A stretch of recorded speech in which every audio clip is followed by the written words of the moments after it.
naslednji rubriki predstavljamo, smo se odpravili na Primorsko točno evolucijo, kjer v tukajšnji dvorani treninge upravljajo mlajši košarkarji, košarkarja kluba Portorož. Poglejmo, kaj imajo za povedati. Morda, če najbolj začnemo samo, kakšna je vaša funkcija pri Portorožu? Ja, jaz sem strokovni vodja, v bistvu sem začel lani novembra, tako da pravim to funkcijo cirka pol leta in se nekako še lovim na tem področju. Kako je sestavljen mladinski pogon pri Portorožu? Koliko je teh selekcij, koliko je košarkarjev? V bistvu imamo 3 šole košarke, vse selekcionirane v občini Piran. Se pravi, pokrivamo osnovno šolo Piran, osnovno šolo Sečovje in osnovno šolo Lucija.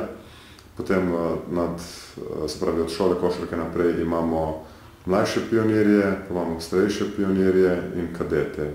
Mladincev nimamo, tako imamo pač tukaj eno luknjo v tej selekciji in tako nimamo mladincev in prav tako vsi igralci niso mogli igrati pri članih.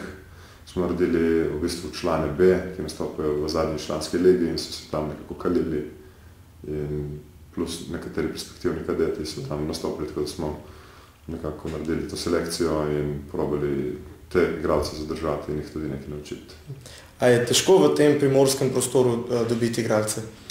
Mlade fante za košarko? Ja, v bistvu vedno je malo otrok, v bistvu ni toliko dosti otrok tukaj.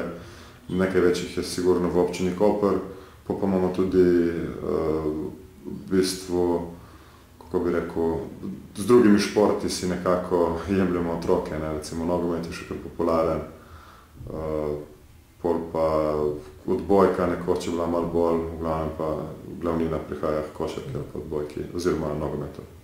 Kakšen renome ima Portorož v tem primorskem območju?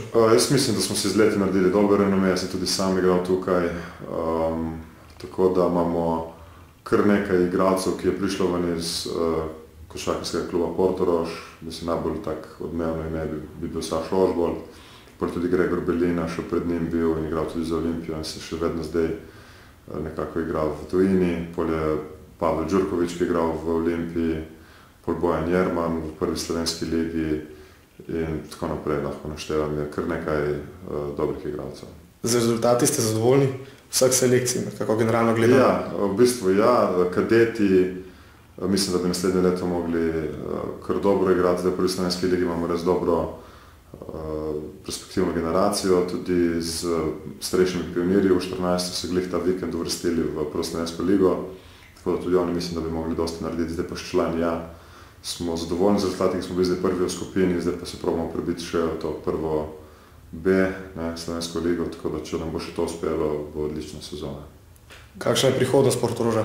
Ja, čim več dobrih igralcev narediti, težko jih je pol tudi zadržati, če igraš v nekem nizkem rangu, kot je druga slovenska liga, nekako relativno nizkem, ni spet toliko slaba liga, samo prva B je že tako malo bolj privlačna, pa je pol tudi lažje zadržati igralce in tako da ne zbežijo takoj drugam.